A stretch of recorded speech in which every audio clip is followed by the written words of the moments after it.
2, kwa sababu Wakenya wameanza kujua na kutambua ya kwamba pale katika mambo ya afya tukiungana sisi wote tunaweza kuhakikisha kwamba kila mmoja wetu anapata bima ya afya. Kwa hivyo mimi najua mko na hospitali hapa level 4 imekwama kidogo, si ndio?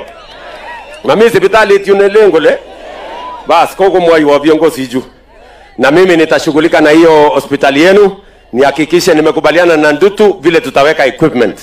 Nimekubaliana na mjumbe wenu Ngeno vile tutahakikisha kwamba dunia hiyo inasonga mbele. Kwa hivyo tuendelee namna hiyo.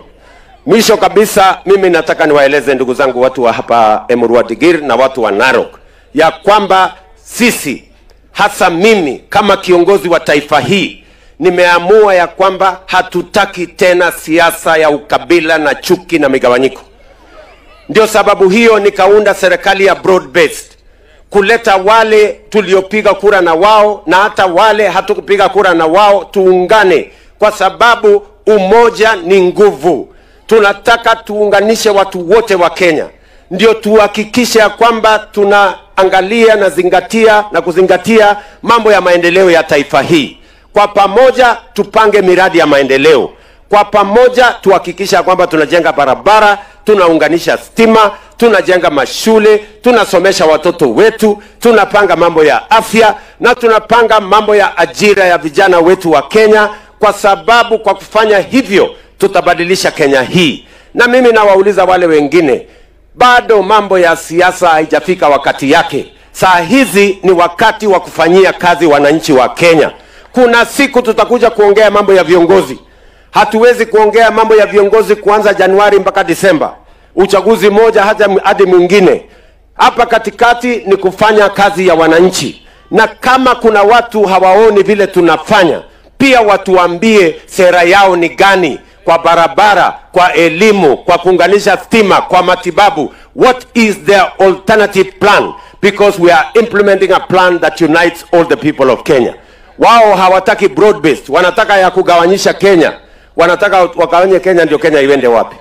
Munasema tuunganishe Kenya ama tutenganishe watu wa hapa Narok? Tuunganishe ama tutenganishe?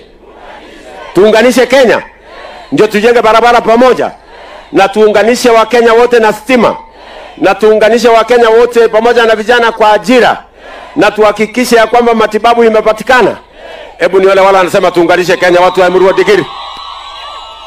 Bas ngagere angena lein olen ya macha otko mai ko mursijego, lakini maaito kao watu mmeniambia pia kuna university mnataka tujenge hapa kwenu, si ndio? College moja campus hapa, si ndio? Nimeambia huyu Ngena kwenda hamisha hiyo shule toke hapo, ndio nikuje nijenge campus hapo, ama namna gani?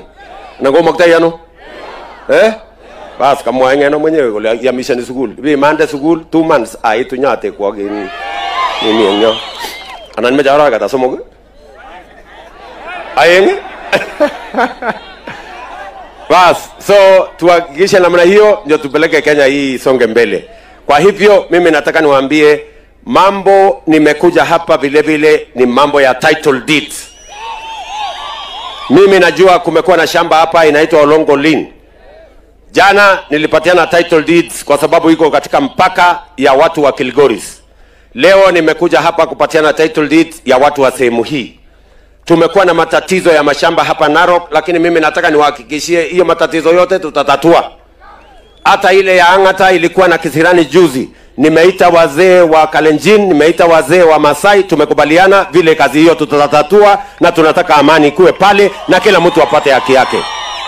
Na hata kule Narok tumekubaliana hivyo. Na hata hapa Oldekesi tunaenda leo, tunataka tuhakikishe wale wanagombana pale, tunaenda pia kunyorosha watu wa Narok West, kwa sababu tunataka kila mwananchi apate hati miliki ya mahali anaishi, ndio hawe na uhakikisho ya kwamba hapo ni kwake. Waendelee na kujenga taifa letu la Kenya. Na mimi nataka niwashukuru sana jameni watu wa Narok.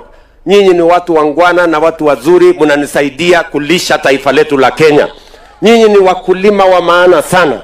Mnazalisha miwa, mnazalisha chai, mnazalisha mahindi, nyinyi ni wakulima wa ngano, nyinyi mnasaidia kuzalisha